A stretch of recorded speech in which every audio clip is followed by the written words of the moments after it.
Namo tassa bhagavato arahato samma sambuddhassa. Namo tassa bhagavato arahato samma sambuddhassa. Namo tassa bhagavato arahato samma sambuddhassa. Buddhang dhammang sanghang namasami.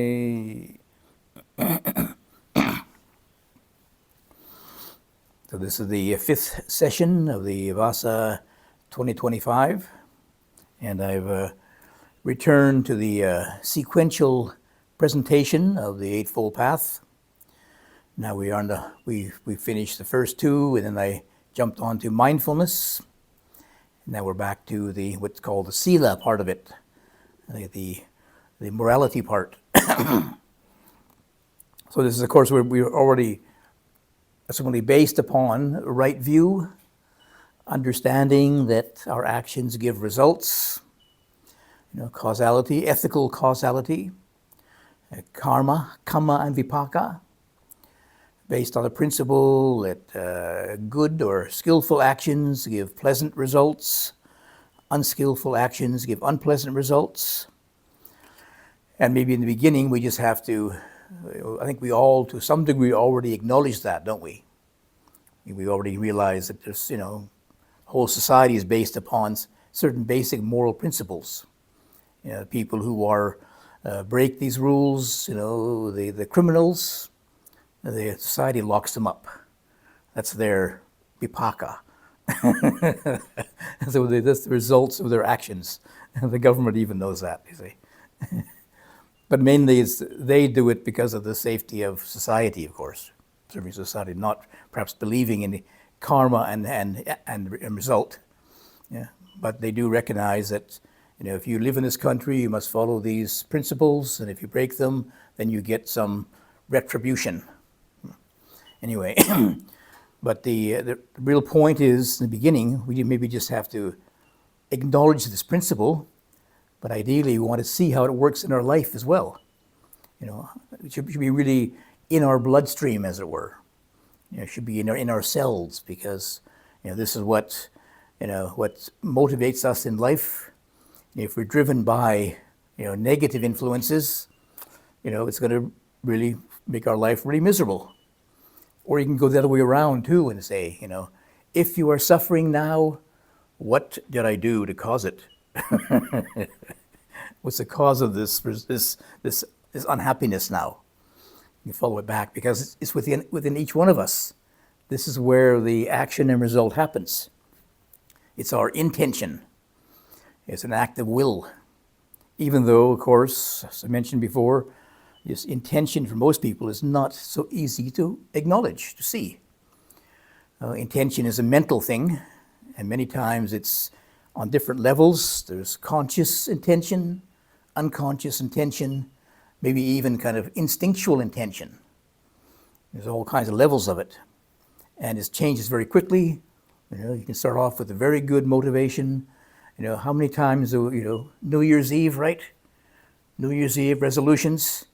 I will, stop smoking 1, 2, 3 days, 4 days, maybe next year.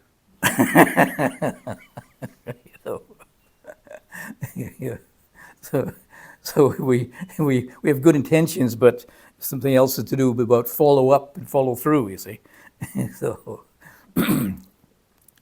So first of all, what then is skillful and what is unskillful?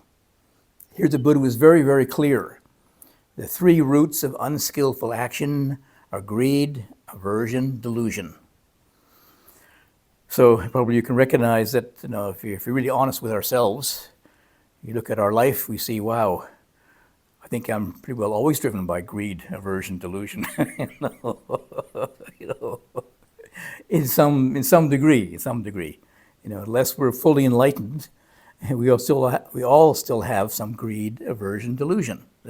But again, it's very, very general, but just in principle. If you just want to look at your actions and try to judge whether it's skillful or unskillful, what's behind it? Is there greed? Is there aversion? Is there delusion? But again, it's hard to recognize sometimes because they're very subtle, and because for most of us, it's still our whole personality is based upon those things, isn't it? If we're unenlightened, we've been acting with greed, aversion, delusion our whole life so far. If you remember that little dictum I gave you from Emerson, sow a thought, reap an action. Sow an action, reap a habit. Sow a habit, reap a personality. Sow a personality, reap a destiny. So our thoughts can become, if they continue, our thoughts become an action. This in the Buddhist sense, our intention, our will, becomes an action in body and speech. It's one thing to have a thought, I hate that person. But then to follow it up verbally and then physically, is much more powerful, isn't it? And if you continue with that way of thinking, then it becomes a habit. Just after a while, the action, the thought becomes an action, the action becomes a habit then. And then the habit becomes a personality. There's where our self is lying, personality. This is who I am. And if you keep going through your mind over and over again, I must admit, when I was younger anyway, I had a few thoughts like that. I'm a little bit short, so at school I got picked on, so, for the bad guys, of course. The bad guys were picking on me. So my only way of responding, reacting was to hate them, anger. When I saw these guys, anger.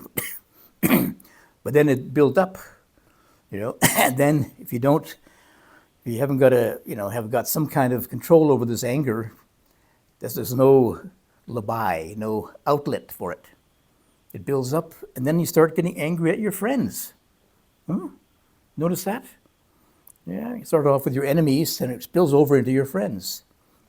Because it's unresolved. It's like it's pent up energy, and it just keeps building up, and then you become an angry person. And your friends say, a few years ago you were a nice guy. Now you're an angry guy. What happened? And that continues. The personality becomes a whole destiny. It becomes your whole life then. So you got to be careful. The Buddha told us these things, then he pointed out ways to deal with it too. So greed, aversion, delusion. And then the second of the Eightfold Path, right aspiration. Remember, renunciation counters greed. Yes? Renunciation counters greed. Greed is I want. Renunciation says, let go of it. Give it up. Renounce it. Maybe if it's, maybe even sometimes, your greed for something, you give it away actually. Isn't that a hard one? Give away your nicest toy.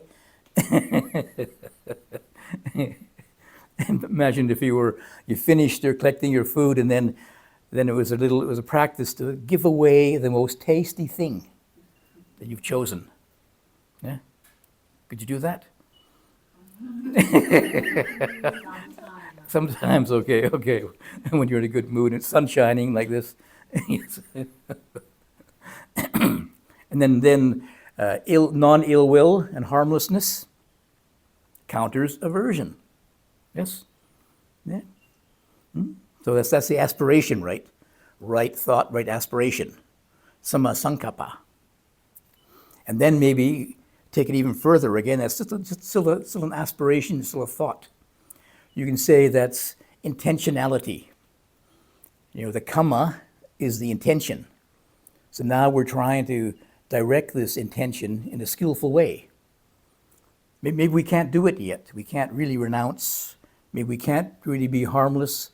But it's our intention to try and direct our attitude that way. So we set up intentionality that way. And intentionality has a powerful effect. Intention is kamma, is karma. So if you set it up in a proper way, it begins to kind of work in our life then. Instead of immediately jumping into greed and aversion, say, oh, stop, aha, right intention, right aspiration, right renunciation. Yeah. When I was younger, and it was, growing up in a Western society, consumer society, is all about get, me. Go on the weekends. What do? Go shopping. that was the main hobby, main activity on the weekend. Go shopping. Go to the shopping center. Yeah. And then when I was traveling, I went to New England, northern part of America, northeastern America, and in where I lived in the suburbs of Vancouver, the center of the area is a shopping center. Shopping center. That's the middle of the cultural area. You see, culture is in the shopping center. Shopping. In New England, the center of the village is a church. Huh? Wow. They had it right, well, for a while anyway. Now most of the churches are empty, but and the shopping center moved to the suburbs where all the people go now. They leave the villages to go to the suburbs to go to the shopping center to go shopping on the weekend. And before, when I was young, on Sunday all the shops were closed, so nothing to do but go to church. We didn't really go to church, but but you couldn't go shopping anyway, so. But it didn't last so long. So right aspiration sets up our intention in the right direction, and then the next stage is the sila. The next three steps: right speech, right action, right livelihood. Putting that intention into action now. Actually doing it, not just having a good aspiration, a good intention about it, but actually doing it. And the word sila, the three of them are called sila together. It actually means our character, behavior. It's like our way of being, a way of living, if you like. That's why I translated there as skillful living, and not just a bunch, precepts, a bunch of rules to follow, but skillful living. So it's if you can follow those, they're more like little details, guidelines for skillful living. Say how to practice non-greed, non-aversion, non-delusion. You practice right speech. You practice right action. You live right livelihood. That's how you do it, day by day, day by day. See? So you put it into our life then. It becomes something that we live with, and not just aspire to and think, oh yes, wonderful to have no greed, but I can't do it because my whole life is so far based upon greed. I'm a consumer, right? I grew up as a consumer. How can I be a non-consumer overnight? So the Buddha gives us these guidelines. These, you can say that probably a lot of these guidelines the Buddha picked up from the culture in India.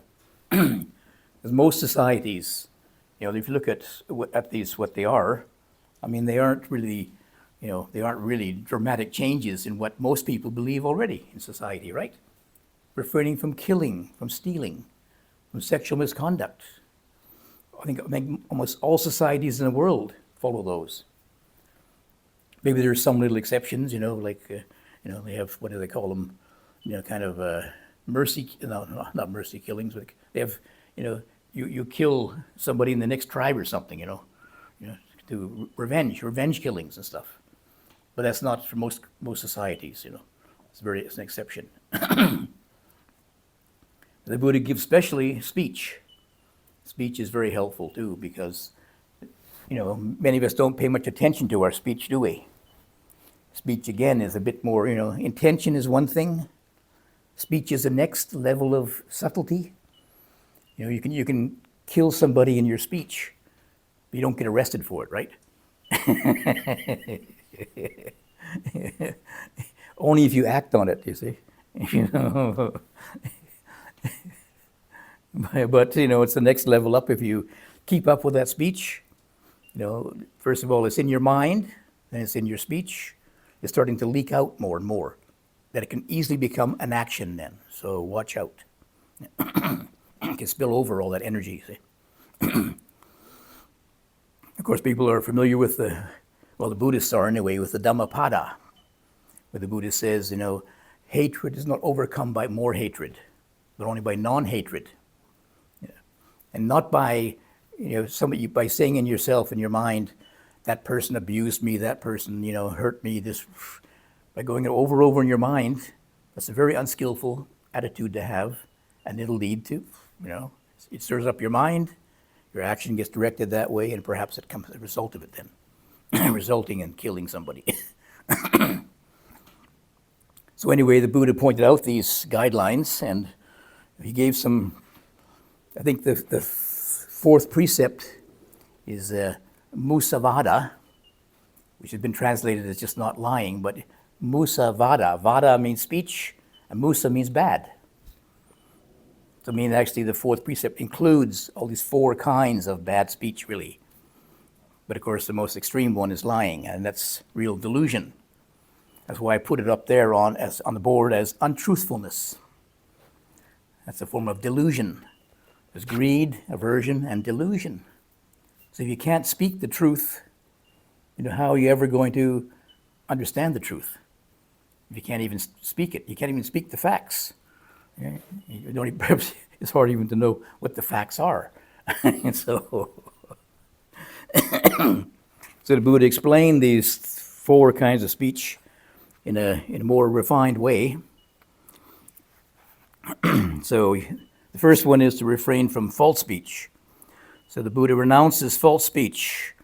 The followers, Buddhists, people who follow take an example from the Buddha's teachings.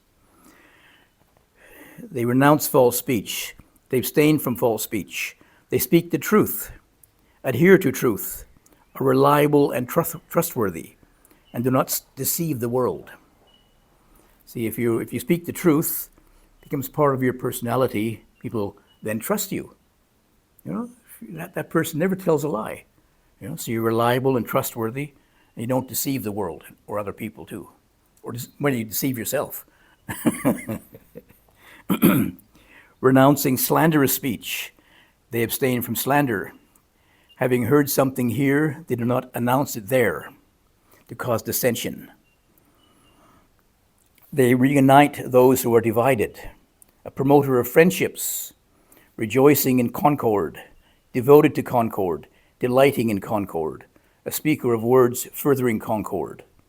So this is refraining from slander, from gossip, from backbiting, belittling somebody behind their back, creating more discord in society. In society, your friendships, Renouncing unkind speech. I put harsh speech there. Renouncing unkind speech. They abstain from unkind speech. They spread words which are gentle, pleasant to the ear, lovable, agreeable, polite, that are desirable and pleasing to many people. Are you still feeling okay? That's a lot to live up to, isn't it? We make a noble aspiration, in that direction. Renouncing frivolous speech. They abstain from frivolous speech. They speak at the right time. Speak what is true. Speak what is good. Speak on Dhamma and Vinaya. That's the Buddhist teachings on Dhamma and the morality. They speak words which are worth treasuring, timely, reasoned, measured, and beneficial. There's a saying, and some kind of saying that says, if you can't improve upon the silence, be quiet. Speaking what is beneficial, what is useful and beneficial. But you recognize that some of these are, they're sort of like somewhat. You can choose a bit, somewhat specific, somewhat. You sometimes it's not very clear what's beneficial. Does it just mean just keep to the facts, past the salt, Or if you recognize somebody is a little bit, unhappy or a little bit sad, maybe you can cheer them up a little bit. Pass the salt and the sugar. Make a joke about it, or something. Pass the sugar around. I put my sugar on my fish. No. Anyway, some of this is, again, Buddha gives us examples of what is appropriate.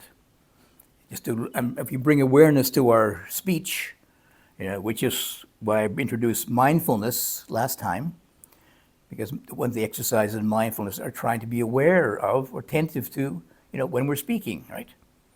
We just mentioned when we're speaking, when we're being silent, when we're acting, we're walking, we're talking, we're interacting with people. Try and be aware of that. Because many times, because it is a very common thing to do, we just fall into the old habits. And some of them are not very skillful. They may not be really, really, controversial. They may not be really, really, socially ostracizable, but they aren't so pleasant either. Is it really, your speech really beneficial, reason, worth treasuring? Is it kind, and is it agreeable, polite? Polite, be polite in the monastery? Yes, sir. It makes a difference, doesn't it? I'm just reading a story now about somebody, and this young boy is an orphan, but he's been taught to be very polite. So people, he always says to people, he says sir and madam, to people, and they just can't believe here's this hardened orphan, but he's so polite. Like the world has not really beaten him down, you see. Even though he has so many things against him, but he's still very polite. And inside, of course, he's a volcano, but but polite volcano, that's the difference.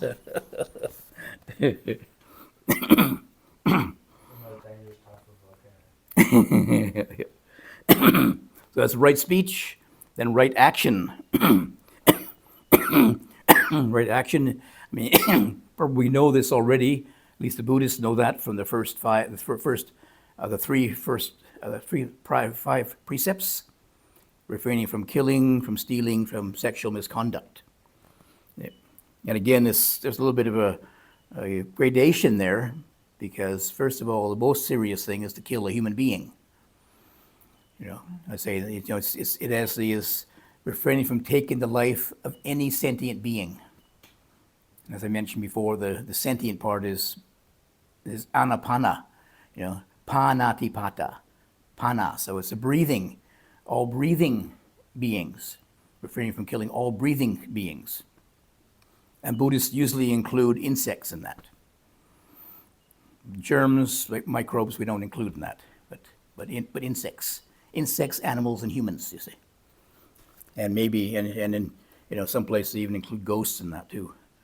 So we can't kill a ghost, right? You just read about it in one of the monks' rules. It's an offense to kill a ghost. Huh? Don't even ask. You can't kill anyway, so don't even know.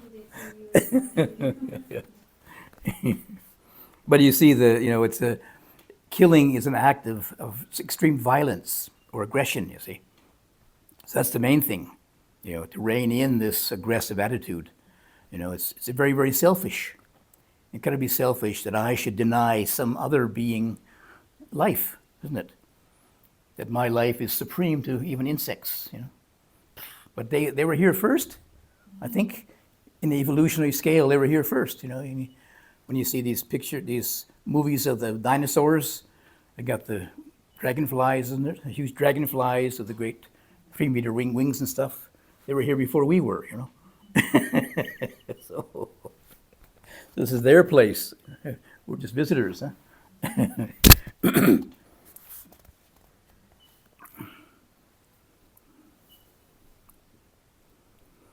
And then there's refraining from stealing. Again, the rule is refraining from what has not been given. Adina dana. Dana is giving, right? So refrain from what has not been given to you. So it's a bit more refined than stealing, isn't it?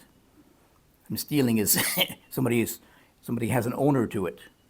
But taking something that's not been given, like it was, the rule for the monks came with a story in the Buddhist time, where the villagers had put food out for the ghosts or the gods or something. Some of the religions in the Buddhist, animism, for example, they put food out for the spirits, right? Well, this monk was hungry, so he went there and just helped himself, you see? Because the spirit isn't going to eat it anyway. The spirit is mental. It's not going to eat physical things. That was his reasoning anyway, I guess. So he was hungry, he's physical, he's hungry, so he's just feeding the physical body, you see? But then the people complained. The monks shouldn't be taken, this was given to the ghosts or the spirits. So the Buddha said, okay, monks, we can't do that. That's why they made the rule we have to have everything offered into our hand. So no doubt that it's been given to us.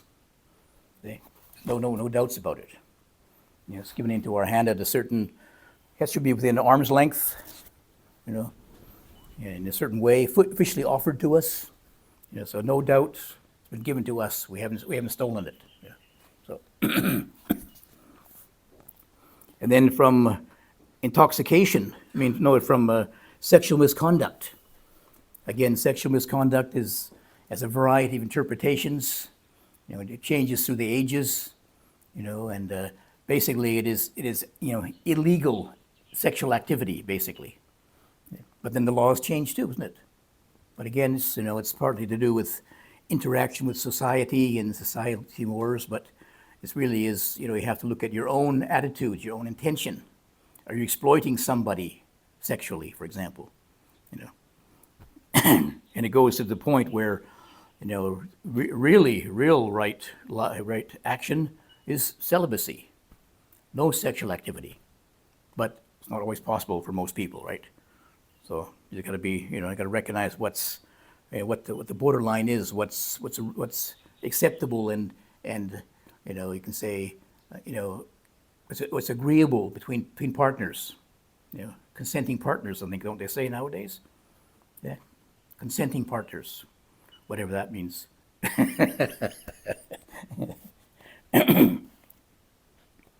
So these guidelines, they are just guidelines because they are a little bit subjective and they are relative to the time and place you live in, But basically, is to be able to reduce our greed, aversion, delusion.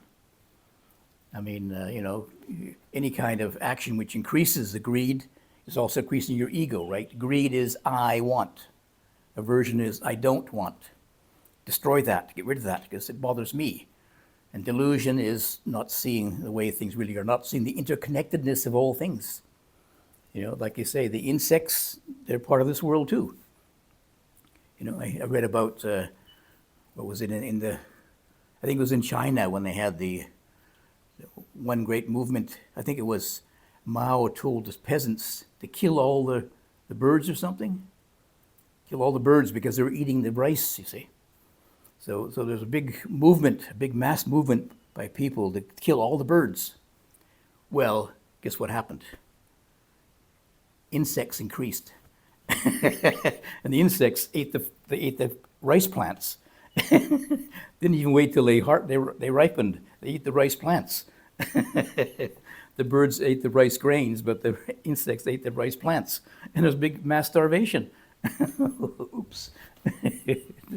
Now we know, there is all this interrelationship, so everything has its place here. Even though you don't like it, I still haven't found out what the purpose of mosquitoes or leeches are, though. Does anybody know? Oh, really? Yes. Okay. That's the first good thing I've heard about mosquitoes. It make our immune system activate the antihistamine in our system. Oh, okay. How about leeches? Same thing? They get the blood flow. Yes, yes, yes. Leeches give you a blood transfusion.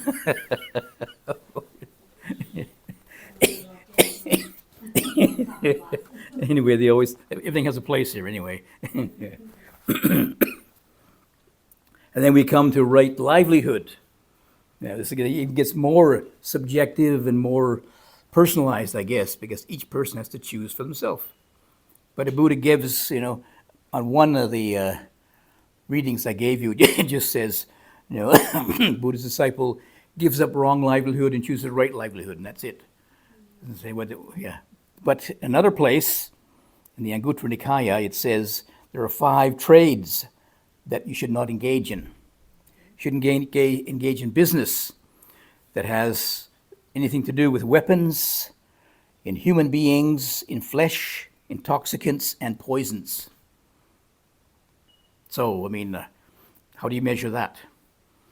Again, there's various degrees of it.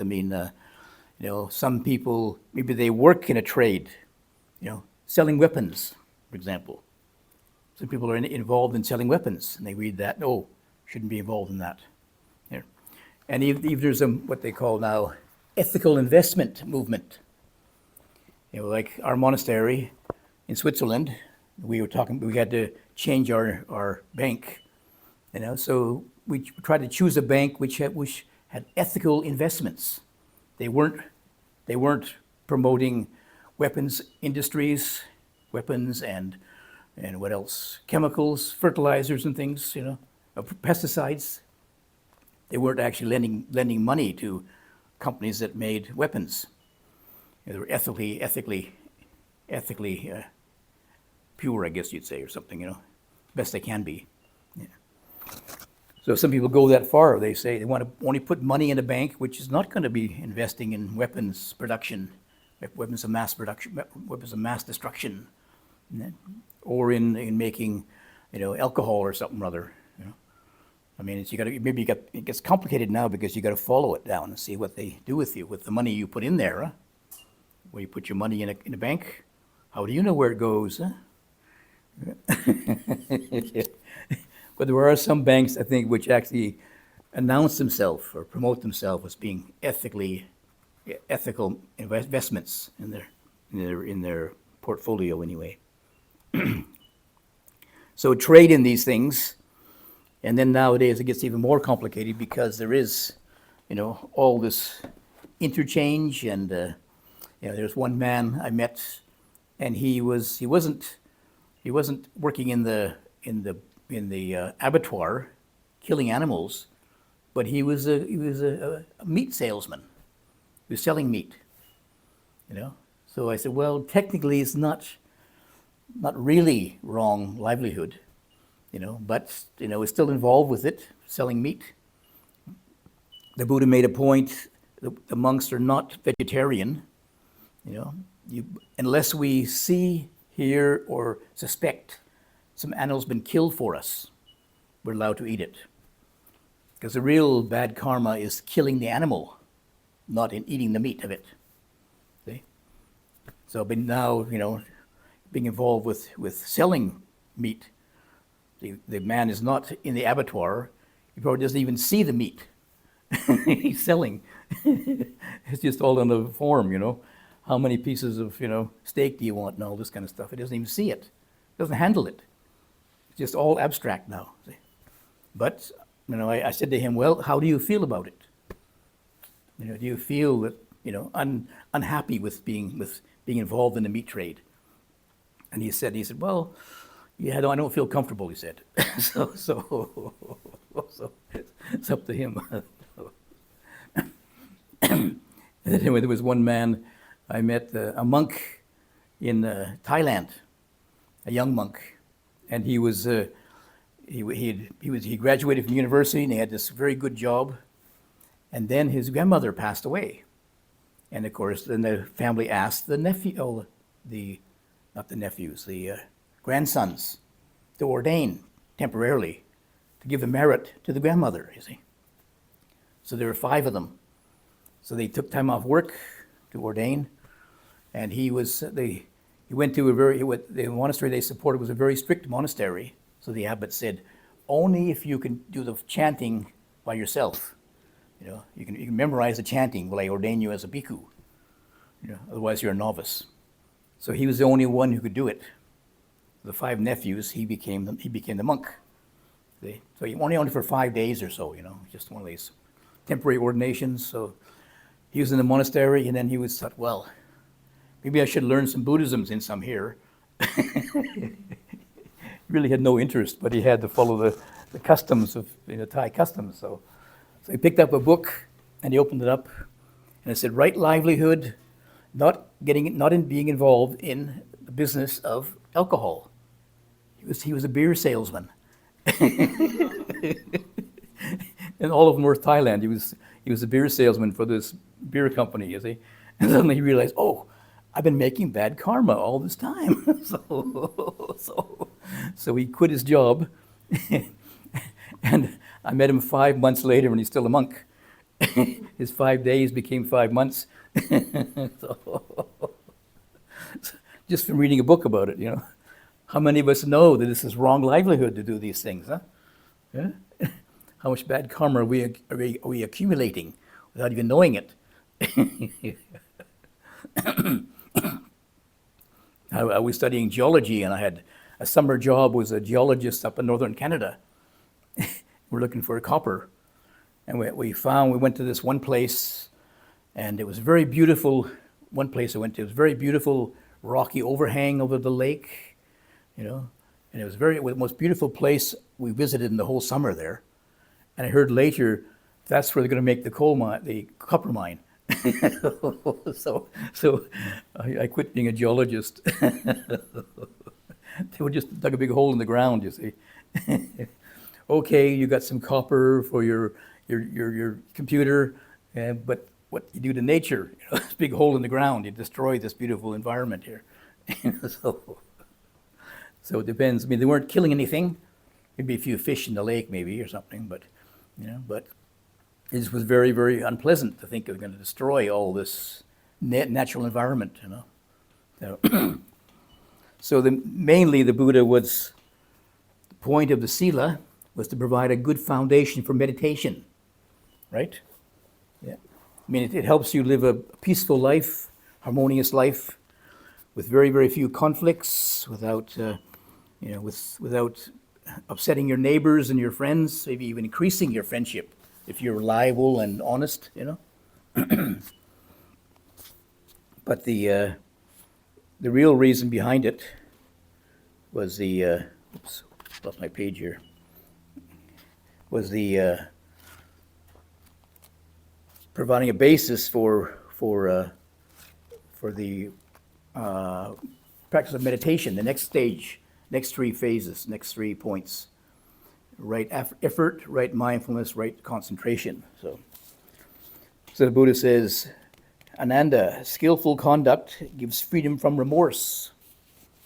So when you follow these standards, I mean, you're not breaking any laws, you don't have to worry about the police coming and knocking on your door at night.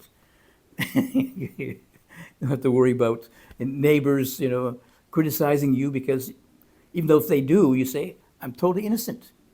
I've never, I didn't kill any animals. I didn't kill your cat. I didn't do anything, So you don't have any remorse in your mind.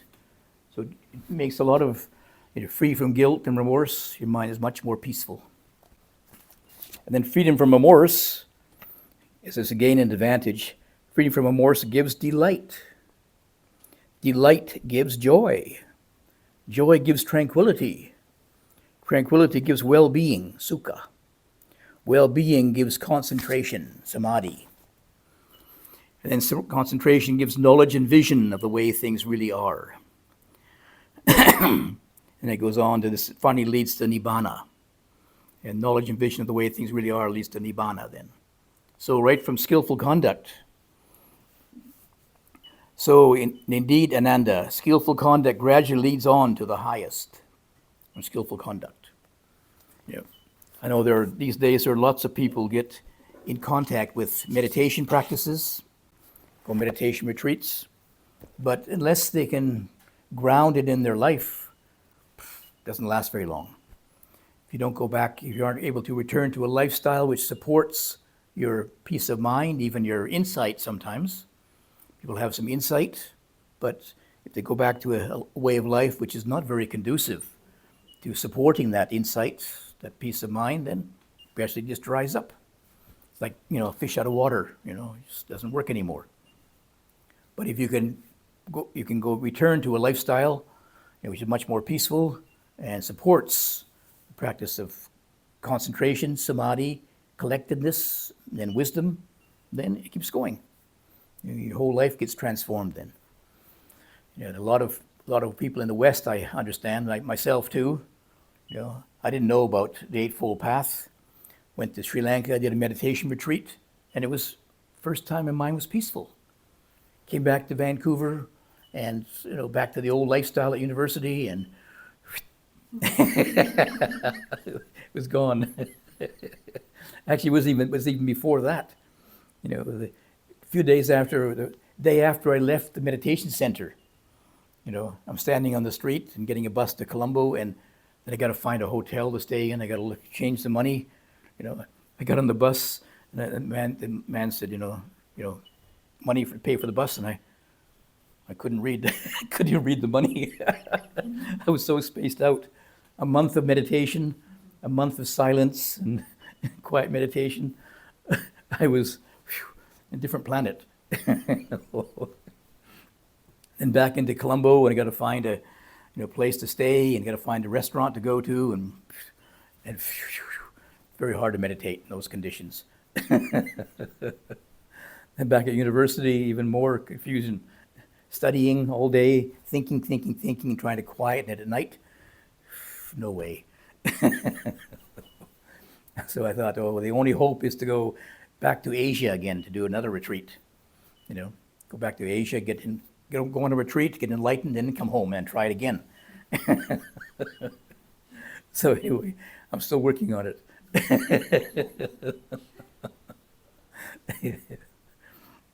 So the point of morality basically is to try to ground our aspirations, our skillful aspirations, and our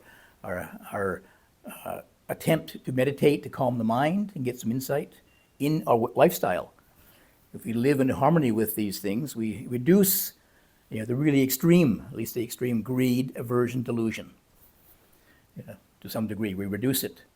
But of course, reducing it doesn't mean it's actually gone. The other side of morality is it provides a basis for insight. Because if you can bring mindfulness to these activities, just look at where you are in regard to, say, refraining from killing. Okay, I don't kill any people, that's okay. Insects, animals, I don't kill animals. Insects, well, sometimes.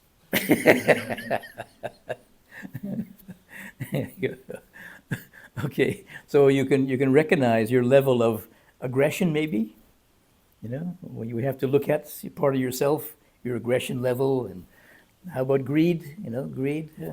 There's various kinds of greed, and if you actually look at it, the Buddha gave us in the practice of mindfulness the ways to deal with greed, aversion, delusion is to study it, right?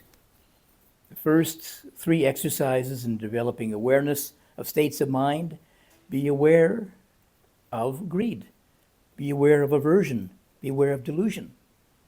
Yeah. But of course, this requires some distancing from our old habits. For some people, as soon as they touch into greed, they get activated. They go against these precepts then. But if we look at what these precepts are, refraining from greed, from killing, stealing, and sexual misconduct, lying, intoxication, and then we get some idea where we're at, what we have to work at. Then the Buddha gives us, with the meditation part, he gives us ways to deal with these particular, we could call them hindrances then. How to deal with greed, ill will, how to deal with sense desire, sleepiness, it's a form of delusion, doubt, and restlessness. That it comes from studying them, find out what the root of them is, what the very source is. And it all goes back to ourself, grasping a self. And the self acts out that way, right? I'm the one who creates that action and result, the karma, vipaka. So we can use it to study our actions to find out the very root of the self and hopefully begin to release it there. So, get your homework for you now.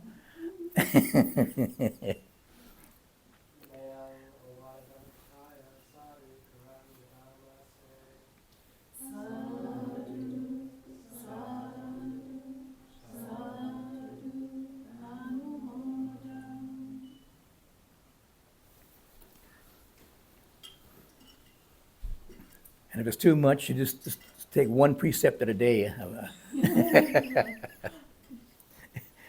5 days a week, you got one each day.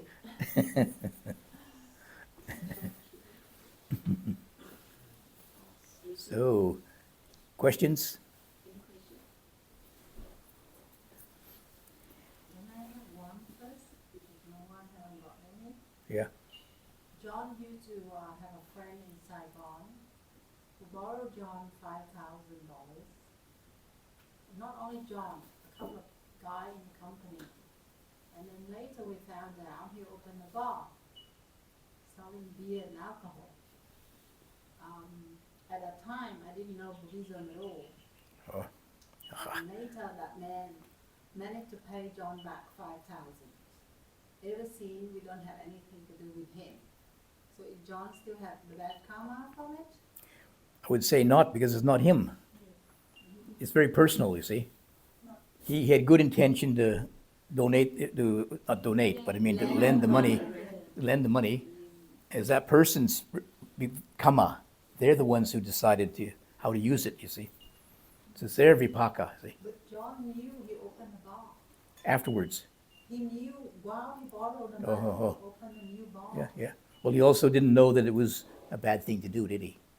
No, he didn't. Yeah. Sometimes ignorance is bliss sometimes. Well, shortly, but you still got to pay for your ignorance in the long term, So still he would still suffer somewhat. I mean, you're John, John is absolutely, he doesn't drink. Yeah, but I mean, just the thought of it, maybe it's a bit, remorse. He has remorse about it. Does it? He not remorse because this guy had promised him to pay him interest. Oh yeah. But he didn't. Oh He yeah. just paid back the capital and Yeah. he never paid anything. Yeah. So So I don't think John think anything about it. yeah. Okay. I don't know whether this has something. They can buy off his guilt. The non-interest payment is paying for his guilt. Yeah. Probably. Yes. Anyway. Yeah. Yeah. I mean, it is really the person involved directly. You see. Yeah. And I mean, and there's sometimes the Buddha says that sometimes the vipaka it just happens like this. Karma vipaka is only one cause of our suffering. There are various causes of our suffering. Changes in weather can cause suffering. Nothing to do with me. I don't change the weather. Just having a human body is, in the wrong place at the wrong time. Accidents happen. People are killed in a plane crash, and they call it communal karma or something. It's not communal karma. Just a pure accident. I'm not driving the plane. I'm not repairing the plane. I had nothing to do with it. I'm just in the wrong place at the wrong time. I have no intention to crash the plane. It's my intention to do that. So no intention, no vipaka, no resultant. So you got to know, what's going on, and what's my personal involvement, my intention. It's intentional action, the Buddha says, because intention is very personal. It's our will, what I want, what I desire, what I don't want, or whatever. It's very, very personalized. It's not group karma. But I mean, you are influenced by the environment you live in. If you lived in Nazi Germany in the late 30s, you were influenced by people around you. And then you have to really, really think twice about what you're going to do, right? Yeah. Am I going to just go along with this, or am I going to leave, or what? Yeah. Not so easy. I have to wonder what I would do if my father had to go to the Second World War. I was fortunate; didn't have any wars when I was growing up. You see, well, not for Canadians anyway. I had a friend who was an American friend, and he was a GI. He was supposed to be going to Vietnam to the war. He was A1 draft choice. Just about drove him crazy. It did drive him crazy, actually. He ended up in a mental hospital temporarily. we were hitchhiking across the states. We got stopped by this police car in Arizona. And there was three of us, four guys in there in the car.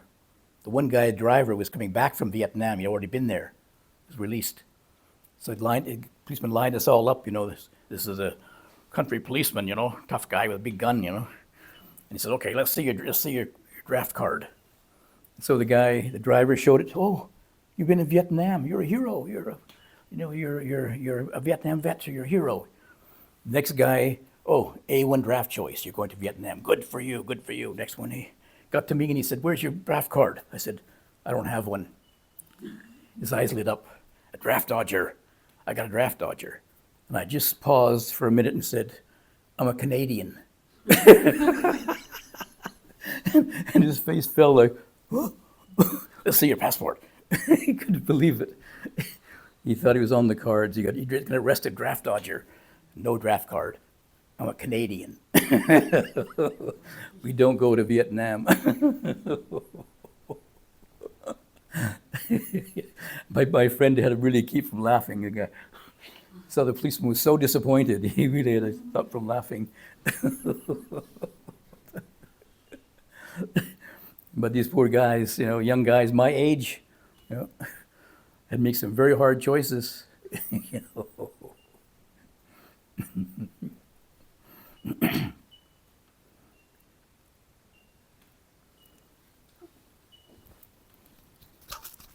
Okay, time for departure. The grand departure. Most people are leaving, huh?